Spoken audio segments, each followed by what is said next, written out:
Hi, I'm Traveling John, and I'm going to travel and sketch. Join me on the adventure. This is our third and last day in Barcelona. It was a Sunday, and we walked with the crowds down the avenues towards the old Gothic Quarter of the city. And when we approached the square in front of the old Barcelona Cathedral, we saw a wonderful sight, and that was the locals there doing dancing in front of the cathedral in the square. It was wonderful. I took a video of it that I hope you enjoy. That's coming up. And then, of course, after we did that, we walked down some very narrow streets into the old Gothic Quarter and saw some amazing architecture. And one of the bridges there I'm going to be doing a sketch of, and I'll be sharing that with you in very shortly. But I also want to share with you a lot of the pictures I took there. And it was a beautiful day to start with, but then it started to rain. And actually, that wasn't a bad thing, because on that day, even with the rain, it brought out the enchantment of that city, that old quarter. So I included the rain actually within my sketch, because I thought, that's very appropriate, and that was fun. So enjoy this, the next photos and videos, and I'll talk to you more after that and we get into the sketch.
The Gothic Quarter is the center of the old city of Barcelona.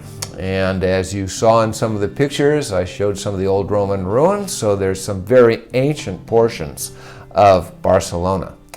But much of the present-day appearance of that quarter dates to the 19th and early 20th century, because at that time the quarter was completely transformed to a tourist attraction through a massive restoration project so that it would appear the way it does today for the 1929 International Exhibition. The Bishop's Bridge was built in 1928. I was impressed with the beautiful design of the bridge, and I will be doing a sketch of this notable feature in the Gothic Quarter. I started the work by doing a quick ink line copy using this photo reference. Then I added people with umbrellas to the street. When I originally took this photograph, it was earlier in the day and it hadn't rained yet, and there were lots of crowds, but I adjusted that for the sake of the illustration. Next, I projected that rough sketch onto the canvas, tracing the important features. When the transfer was complete, I started the finishing work on canvas. This is the sketch transferred to the canvas. You can see I did a lot of detail on the Bishop's Bridge, and I'm using this greeting card just to protect the canvas from the oil in my hand. I'm not doing any advertising for the greeting card company, so excuse that. Yeah, there's a lot of detail on this, and so I'm putting it all in.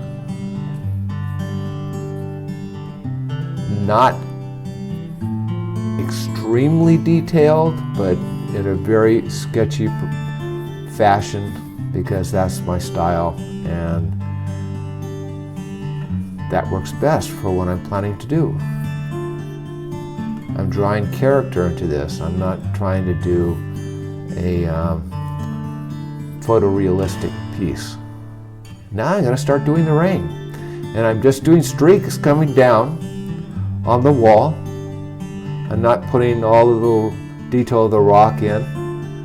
I don't want to take away from the detail of the Bishop's Bridge, so I just want to get the effect of the rain coming down, and so that's the reason I'm doing this.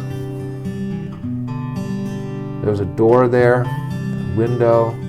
You don't see it because of the extreme angles. Very narrow street there. I'm going to start working on the umbrella of the man in the distance walking underneath the Bishop's Bridge. I'm going to use some streaks again to give the effect of rain coming down.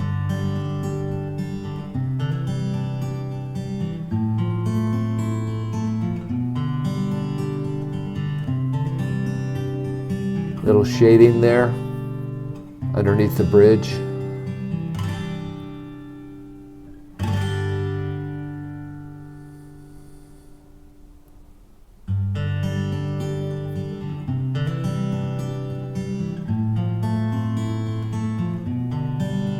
Just simple lines there again to give the effect of the rain.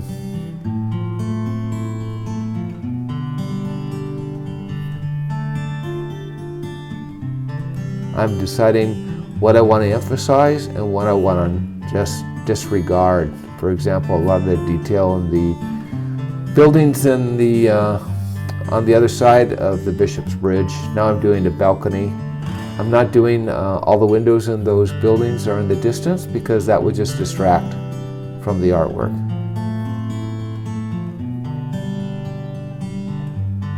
Another umbrella. This man is closer, of course. Once again, giving that streaky effect, like rain coming down.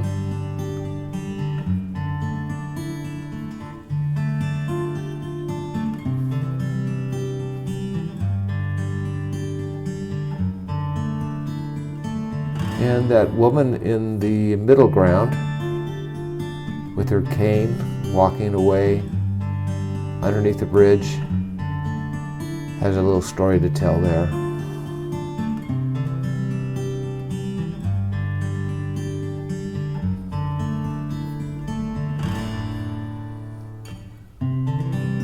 me, this woman has lived all her life in the Gothic Quarter. I can imagine.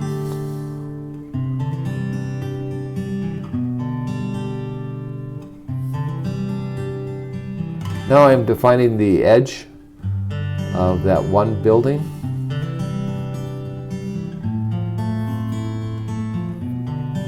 And the edge of the foreground building with stronger lines, but of course they're rough. And now to give the effect of that alley going to the left, or I should say narrow street going to the left, I'm doing cross-hatch lines in the opposite direction of the ring.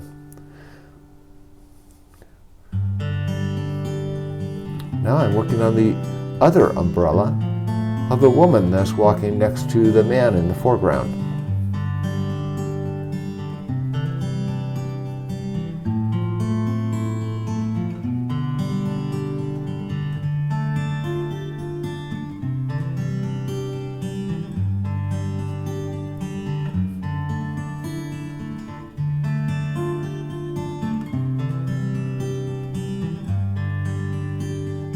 So I'm going to be going through this effect of rain quickly. And because of this narrow road and the steepness of these buildings, they really go up at a severe angle, at least to your eye. And I want to make sure the rain coming straight down, is coming straight down just as the buildings are coming straight down. So I have to put a little bit of an angle onto those streaks of rain. Because perspective-wise, that's the way it works. Now, some finishing touches with some reflection in the water.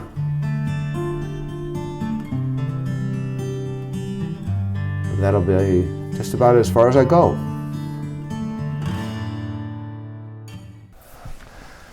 This is the ink-line sketch you've been seeing me work on a stretched canvas. And normally in my vlogs, what I do is the ink-line sketch in one vlog, and then on the second part, I will be adding color to it. Well, on this vlog, I'm going to be doing this sketch and the color application all in the same vlog.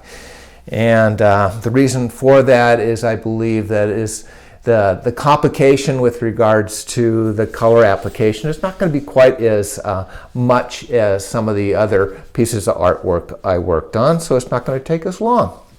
So I hope you stay with me in this vlog and see me add the color. It's not going to be directly to this ink-line sketch, but I'm going to scan it and then put that on my computer and software program and proceed to add color. So continue to join me and we'll be going into the color application next. This is the black and white sketch after it's been scanned on my computer screen in the software program that I'm going to be adjusting color on. Now, first of all, I'm not going to be doing any color directly on the ink line. This is something that's done in layers in this software program, and it's actually below the black and white line artwork. So the black and white line artwork is right here. I can turn it off so you won't see anything but a white screen, or I can turn it on. Right now it is on multiply mode. So in other words, everything that's white, you'll see color through it. So what I've decided is I love the stonework of these buildings, the texture and the age. So what I decided was to put just a texture behind this ink line work. Now I'm going to be adjusting this, so it's not going to be looking just like this, but I'm going to be keeping it simple. I'm not going to be doing a lot of paths and a lot of coloration like I've done in other illustrations.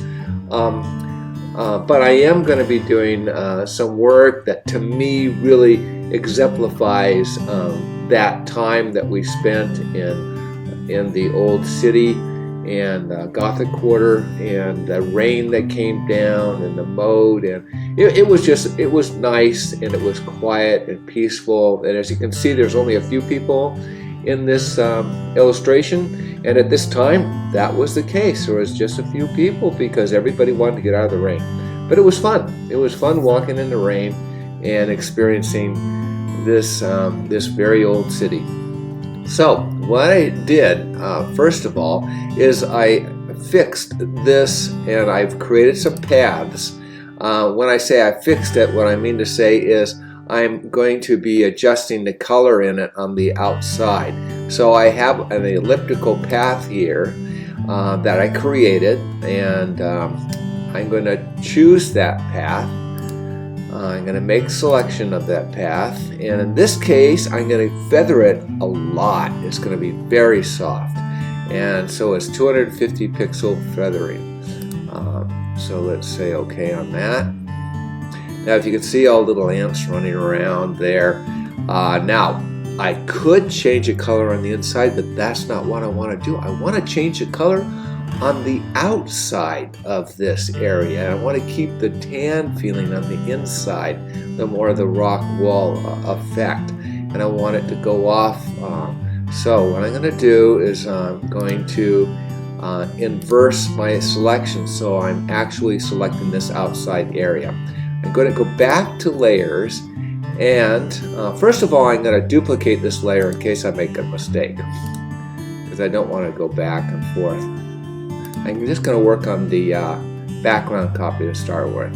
Okay, so I'm going to image, and I'm going to adjust hue and saturation. You've seen me do this a lot on other projects, and I want it to be blue, so I'm going to change that back. See, I'm going to reds, purples. Now I got some blues in there. Let me go a little bit more. Yeah, right in there. Okay. Now I'm going to keep it about that strong. Maybe I'll take the saturation down just a little bit. Just a little bit. Okay. Now what I'm going to do is I'm going to deselect that. And I haven't actually colored that background with a colored tint. I've just changed the color that already existed in the tint, if that makes sense. Okay, so the next thing I'm going to do is I'm going to fade off this blue so it's not so strong on the outside. So I got another path already worked out, and it's a bigger ellipse, and I'm going to make the same kind of selection. Okay, so now you can see the ants going way out through the side. And again, I'm going to inverse that selection. And I'm still working on that same layer, which is a copy of the original background. And so I'm going to image, adjust, and in this case, I'm going to be taking the saturation out by going in this direction. So now you see it going gray, and I'm going to lighten it up a lot. So now it's going towards the white. That's the kind of effect I want. I want the effect of a sort of a cool, rainy day with the blue. I want the warmth of the walls, but I also want the white going out here, because I don't want it to end up being way dark. And I want, as you know, a lot of these illustrations I like to have just soft off the white. So I'm going to deselect that. Now what I'm going to do is, I still have the original background area, but I want to do some work with the Bishop's Bridge. So again, I've already selected a path. I've already made a path, I should say, and I'm going to select that. And now if you look closely, you can see what I've selected. In fact, I'll just move closer so you can see that. See all little ants running around? I've selected that area. Actually, I did that wrong. I'm going to say edit, deselect, and I used the 250 feather, and that was way wrong. So I'm going back to this, and then make selection. In this case, not 250, but 7. I want to feather this, but not that much. That's way too much. Now I can see that the lines are where I want them to be.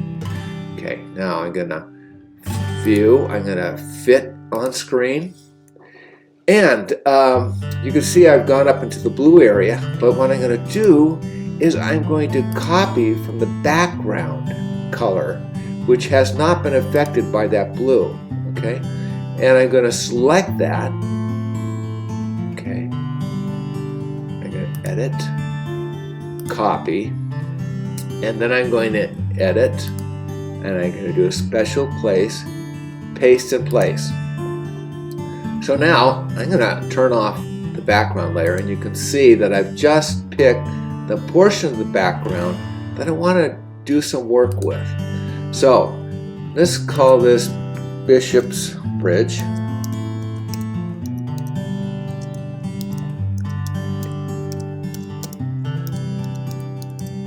Bishop's Bridge color. And I'm going to bring that up. I think that's good enough right there. Okay. Again, there's the blue that I worked on the color, and but I want the Bishop's Bridge, and actually it is true that it is lighter than the walls on the building. So what I'm going to do on that layer, image, adjust, I'm going to just go to brightness, and I'm just going to erase the brightness of it to where I feel it stands out appropriately as it looked. Very good. So now, again, I'm just keeping this illustration simple with regards to the color. But I love umbrellas, and the colors is like little flowers in the rain, and I am going to do some color in those umbrellas. I'm going to start with the purple umbrella, and the purple umbrella is going to be this one here with the lady. And I'm going to go to paths, pick the purple umbrella path, make selection, and again it should be 7, and I want this to be soft this time. Yeah, before in other illustrations I wanted a 3, but in this case I want this whole coloration of this to be soft in this work. So here's the purple, and I'm going to lighten it up just a little bit. Okay.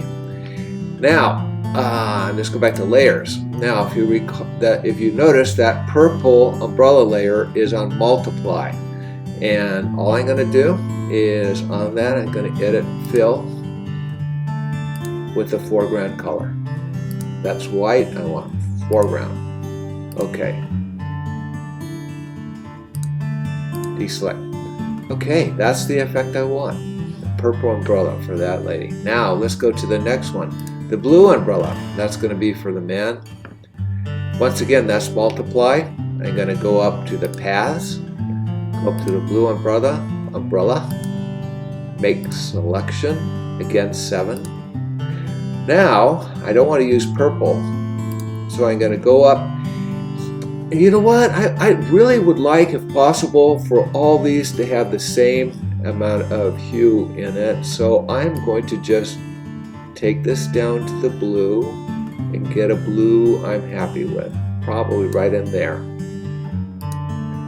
Okay, and I'm going to say edit, fill, foreground color. Good. Very good. Now for the little old lady that lived in Barcelona all her life and is just out for a walk, I'm going to choose that path. 7. I'm going to make sure I'm on the right layer. Red umbrella. And I'm going to again just work with the hue.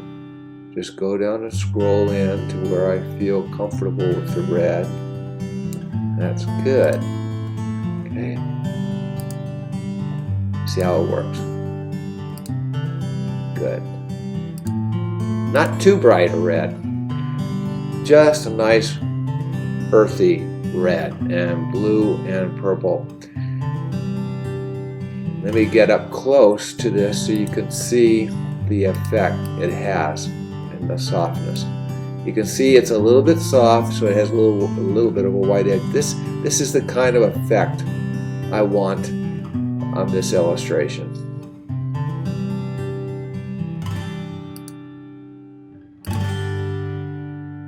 That's going to be it.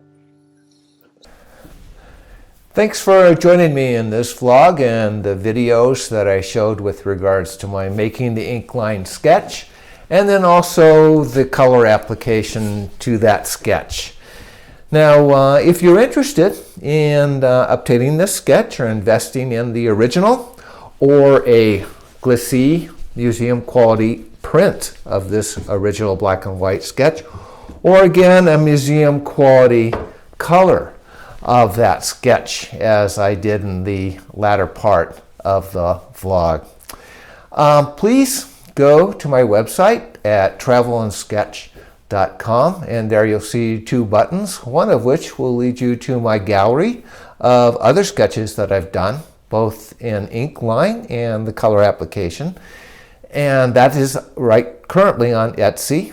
So there's that button, and then the other button will refer you to the vlogs, which you, if you want, you can tell your friends about. I would appreciate that. I always like to have more audience seeing what I'm doing and enjoying these adventures.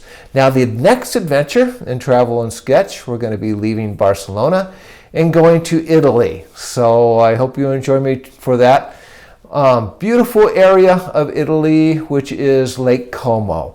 So please join me on that one, and until then, have a great day.